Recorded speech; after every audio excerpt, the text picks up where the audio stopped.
Salut à toutes et à tous, c'est Vic, j'espère que vous allez bien et bienvenue dans cette nouvelle review d'animé en Blu-ray. Aujourd'hui, on va parler d'un film d'animation qui vient d'un studio d'animation qui lui est exceptionnel.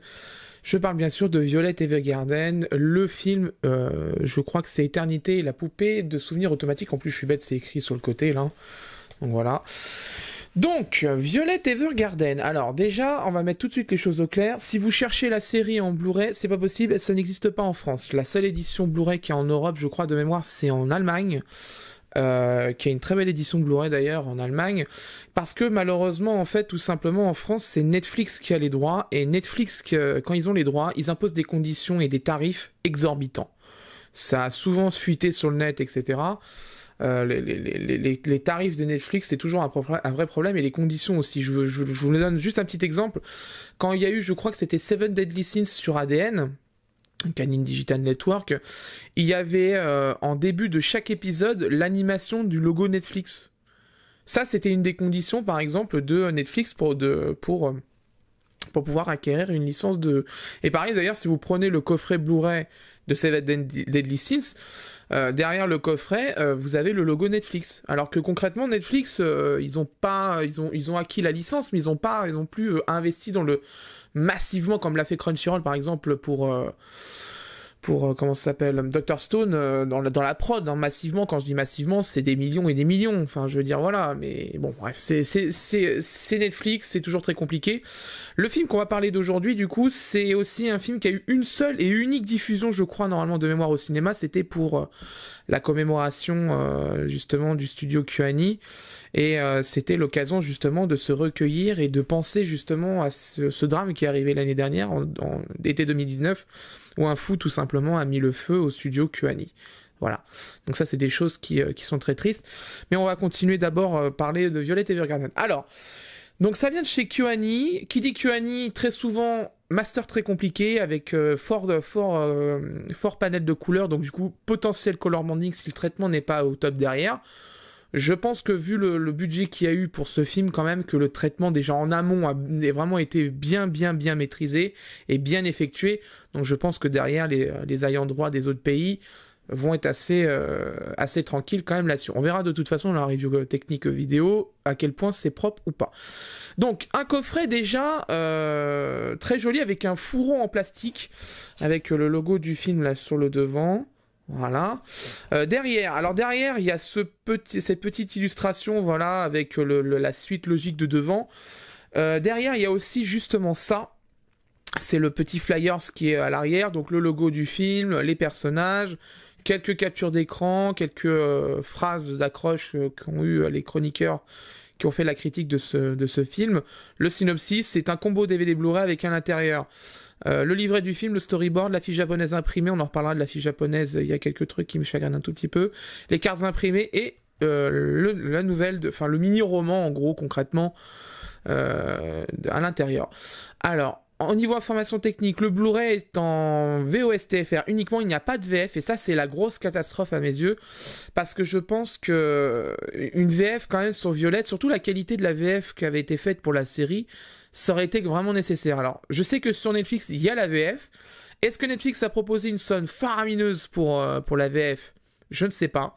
Parce que ça, c'est sûr que si tu proposes 5 à 10 000 euros une VF, franchement, tu peux pas. Si t'es un indépendant ou même un éditeur avec peu de moyens, c'est pas possible, tu peux pas l'acquérir.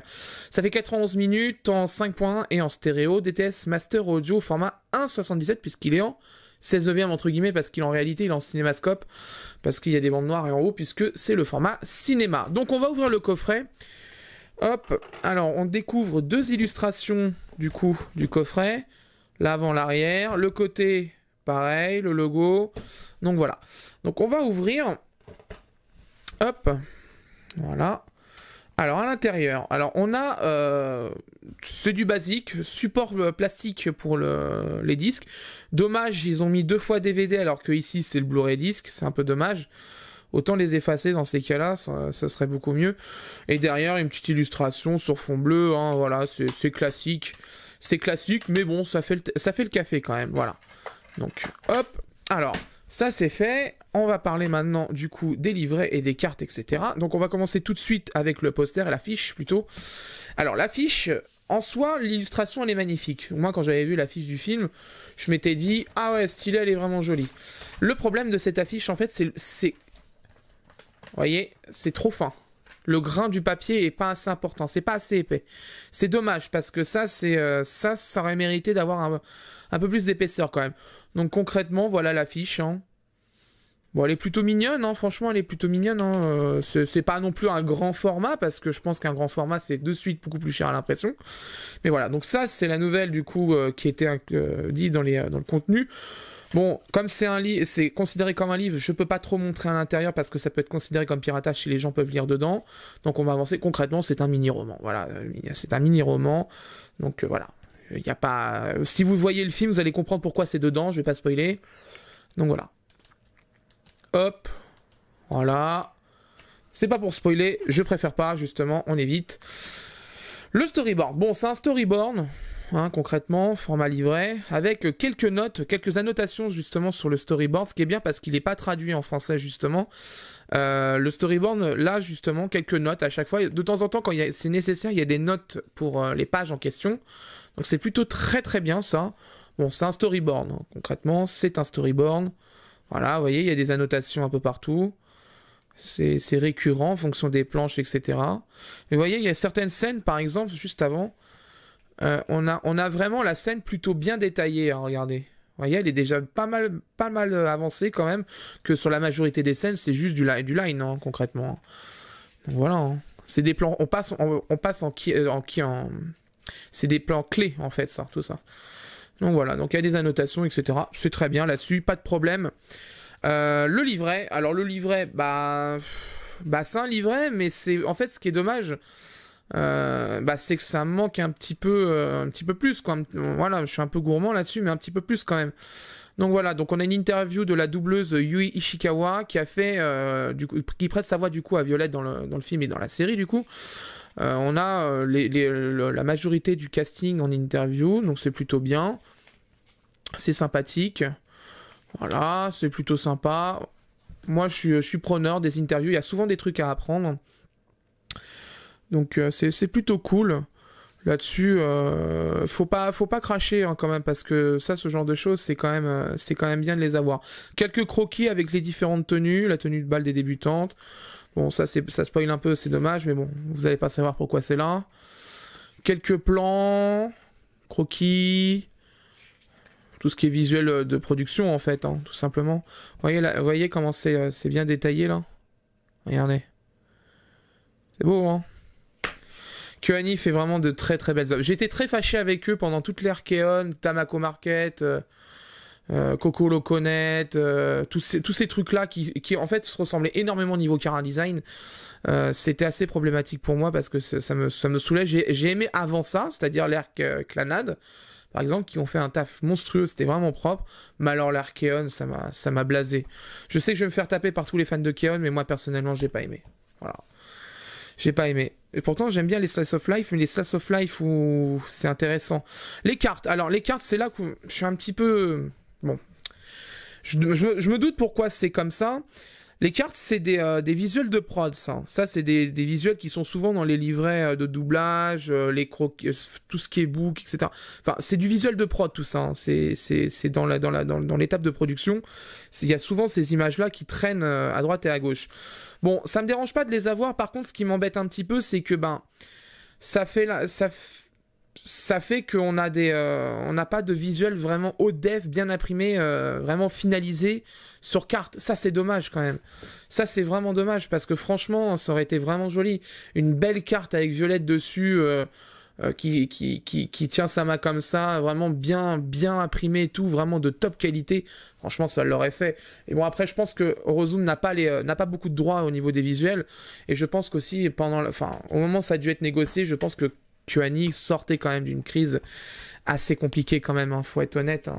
Un incendie avec des morts, c'est quand même compliqué hein, pour parler business. Hein. Donc voilà.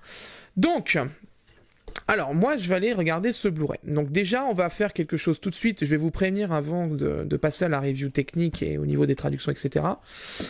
La traduction de Netflix et de Rozoom sur le Blu-ray, je parle entre le Blu-ray et la version Netflix, est différente. Et quand je vous dis différente, c'est vraiment différente.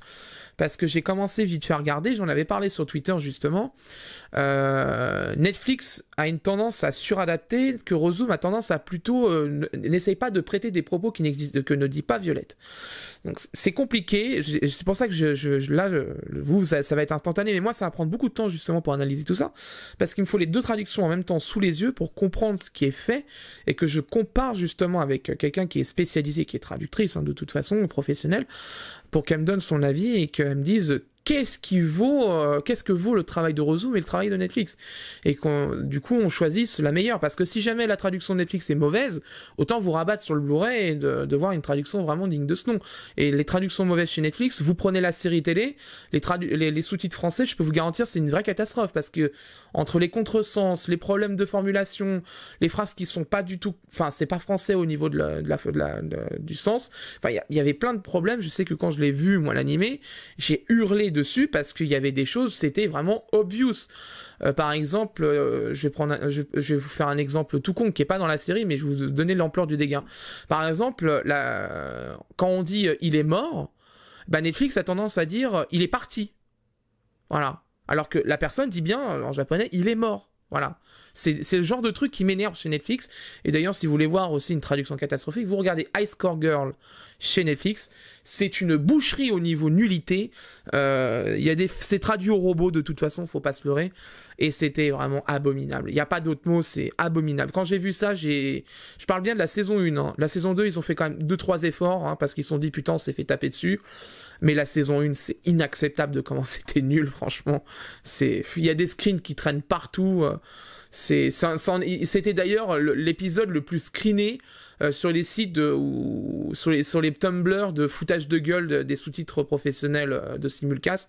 C'était vraiment tous les jours, il y avait des screens de Ice Core Girl par Netflix qui sortaient. Ils se trompaient même sur les dates qui étaient affichées à l'écran. Je veux dire, par exemple, quand on met 13 novembre, ils arrivaient à confondre novembre avec septembre. C'est incroyable quand même. Novembre et septembre en caractère japonais, c'est pas la même chose, donc je vois pas où ils se trompent en fait, c'est pas possible de se tromper. Le seul traducteur qui avait compris l'embrouille des sous-titres anglais, parce que de toute façon c'est traduit de l'anglais, c'était le traducteur allemand, il s'était pas trompé, il avait remis novembre correctement.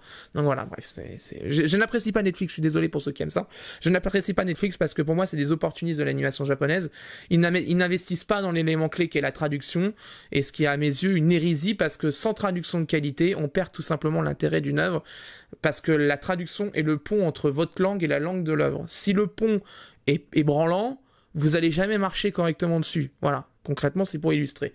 Et un bon pont, c'est un pont où on peut passer d'un seul coup, on n'a pas peur de marcher dessus, et tout se passe sans problème. Et là, c'était pas le cas justement avec les majorités des séries Netflix. C'est une catastrophe. Bref, moi je vais aller regarder ce film, je vais faire tout le nécessaire pour pouvoir vraiment vous proposer une seconde partie vraiment complète au niveau qualité vidéo, audio, traduction, et au niveau du style des sous-titres, de la bordure et de la police d'écriture, tout ça.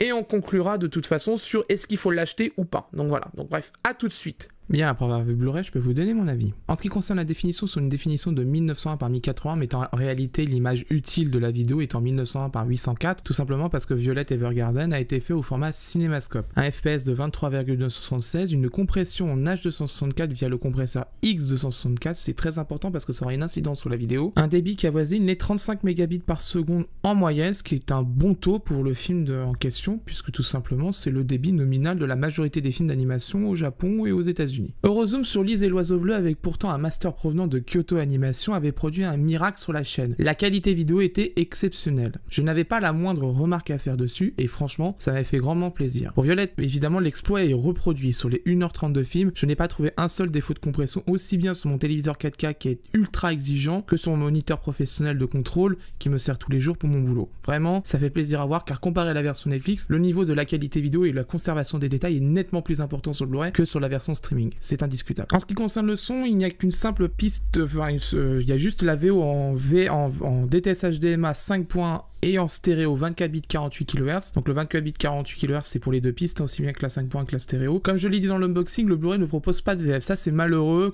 mais malheureusement c'est comme ça. Je pense que tout simplement il y a un petit souci quand même avec Netflix et les éditeurs locaux en France, ça coince quelque part. Faudra que ça se décante un petit peu, mais je pense que là ça coince un petit peu en ce moment. En ce qui concerne la qualité audio, elle est excellente. Le DTS HDMI y est pour beaucoup, hein, pas de perte de qualité. La piste 5 points est un bonheur pour les oreilles, vraiment c'est du nectar avec la bande son du film qui est somptueuse, rien à dire là-dessus. La piste son elle est parfaite. En ce qui concerne la traduction, bon, avant de parler de la traduction elle-même, on va faire un petit passage sur les sous-titres, la police d'écriture et la bordure. Bon, globalement c'est la même police d'écriture que sur les autres Blu-ray édités par Eurozoom eux-mêmes. Bonne police d'écriture, bonne bordure, c'est lisible, y a pas de souci là-dessus. J'ai testé sur des fonds blancs, ça va, ça reste quand même assez simple à lire, et même avec des lunettes assez violentes. Maintenant on va passer concernant la traduction, vraiment le bloc lui-même traduction. Alors je vais être très honnête, si vous avez vu le film sur Netflix, vous vous êtes fait rouler par une traduction médiocre, sincèrement. Je m'explique, la traduction de Netflix est ultra adaptée au point où la personne prête des propos qui ne sont pas ceux de Violette. La version Netflix n'utilise pas les bons termes et le bon lexique de l'univers Violet Evergarden. Par exemple, ils utilisent le mot prête-plume au tout début de la série quand elle se présente justement à sa nouvelle cliente, alors que c'est Poupée de souvenirs automatique qui est d'ailleurs en plus le sous-titre du film. C'est assez inadmissible de la part de Netflix de vraiment mal adapter un film pareil, sachant qu'ils ont déjà un lexique et ce qu'il faut pour pouvoir traduire correctement, donc il n'y a pas de raison en fait à foirer autant une traduction. La traduction d'Eurozoom est vraiment de très loin de bien meilleure qualité et c'est incontestable pour avoir vu les films avec les deux traductions sous les yeux et l'aide d'une traductrice professionnelle. La seule erreur,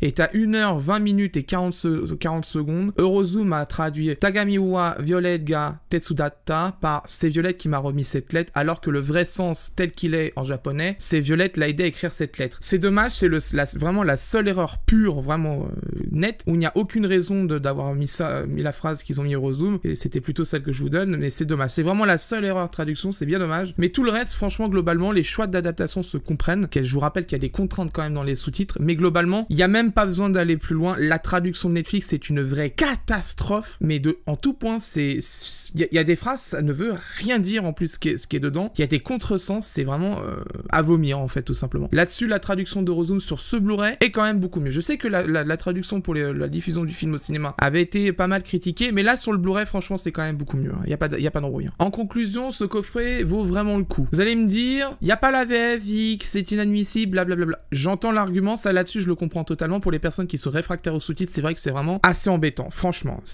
là, il y a un vrai problème entre Netflix et les exploitants locaux. C'est indéniable. Je veux dire, on a eu Seven Deadly Sins, on a eu un coffret Blu-ray qui est sorti en France par Kana et en conjoint avec Netflix. Et c'est tout. Concrètement, on a de gros problèmes. Il y avait eu aussi les autres saisons de Seven Deadly Sins en streaming sur ADN. Netflix avait imposé de mettre le jingle Netflix au début de chaque épisode. Ça passe très mal sur une plateforme concurrente. Est-ce que quand ADN vend des programmes à Netflix en animé, est-ce qu'il leur impose de mettre le jingle ADN à chaque épisode? Non, parce que ça s'appelle tout simplement le fair play. C'est pas sympa. Quand t'achètes un programme, tu vas pas faire ta pub gratos dessus à chaque épisode. Ce n'est pas normal. Mais ça, là-dessus, comme d'habitude, voilà, c'est Netflix. Si les gens comprenaient 30 secondes que Netflix n'est pas un bon acteur de l'audiovisuel, je le répète, c'est un très très mauvais acteur, ils comprendraient peut-être que justement, il faut éviter justement de vendre des choses à Netflix, puisque ce n'est pas un bon retour investissement avec eux. Et ça, même les Japonais commencent à le dire. Il y a de nombreuses interviews de réalisateurs et de studios ou de professionnels de l'animation japonaise qui commencent à dire en fait le retour investissement sur Netflix quand on leur vend des programmes est nul. Donc tout simplement, voilà, il faut faire attention avec eux maintenant. Pour revenir au Blu-ray, franchement c'est un beau coffret. Là-dessus, il n'y a même pas besoin d'aller plus loin, c'est un très très beau coffret. Il a un four en plastique, les goodies dedans sont quand même intéressantes. Bon, il y a l'absence de la VS, ça fait chier. Il n'y a pas l'OST, mais je pense que ça c'est plutôt un problème de droit qu'autre chose, parce qu'en général, je pense que Kyoto Animation sont plutôt réticents à filer les OST comme ça. Mais voilà, donc globalement, c'est un bon coffret. Il manquait plus que la VF pour qu'elle soit vraiment parfaite. Parce qu'en plus, la VF, c'est dommage parce que chez Netflix, la VF est plutôt bonne. Parce que le studio qui a fait, le labo qui a fait la VF est quand même très très bon. La VF sur la série était vraiment très bonne. Donc c'est vraiment dommage. Mais voilà. Mais c'est surtout, en fait, c'est si vous n'avez pas encore vu le film et que vous voulez absolument avoir la bonne traduction et ne pas vous faire avoir avec des contresens et en plus qui ne veut rien dire au niveau traduction, prenez ce Blu-ray parce que la traduction Netflix n'est pas bonne du tout. Sincèrement. C'est juste pas possible. En plus, même au niveau qualité vidéo, ce Blu-ray n'a pas de color banding, pas de pixelisation, la conservation des détails est exceptionnelle. La qualité est vraiment au top, que comparé à la version streaming, il y a du color banding, ça pixelise, c'est moins bon, il y a moins de détails, la compression derrière des robots Netflix au niveau des serveurs lisse complètement le film, on perd trop de détails de ce que normalement devrait être le film. Le film a fait encore un bond en avant par rapport à la série. C'est dommage quand même de l'amputer de la qualité visuelle qu'il a à cause d'une compression nulle de chez Netflix, quoi. C'est un peu dommage quand même là-dessus. Mais bon, c'est un chef-d'œuvre de l'animation japonaise, Violet Evergarden. Donc moi je pense que c'est quand même intéressant d'investir dans ce coffret. C'est sûr qu'on aurait bien aimé d'avoir la série aussi, mais je pense que c'est aussi assez honteux de la manière de Netflix de traiter cette série avec une traduction au niveau sous-titres assez mauvaise et surtout, je pense un gros problème pour s'entendre avec les éditeurs locaux. Hein. Ça va être un gros problème. On en rediscutera plus tard, parce qu'on aura sûrement le cas plus tard, mais je pense que c'est assez problématique. Ouais. Au niveau rapport qualité-prix, le coffret sera vendu à sa sortie le 7 octobre 2020 à 45-50 € en moyenne en fonction des boutiques. Le prix vous fera quiller les acheteurs au vu de l'absence de la VS, c'est certain, mais vu le boulot sur le coffret, l'encodage, surtout la traduction, qui est largement meilleure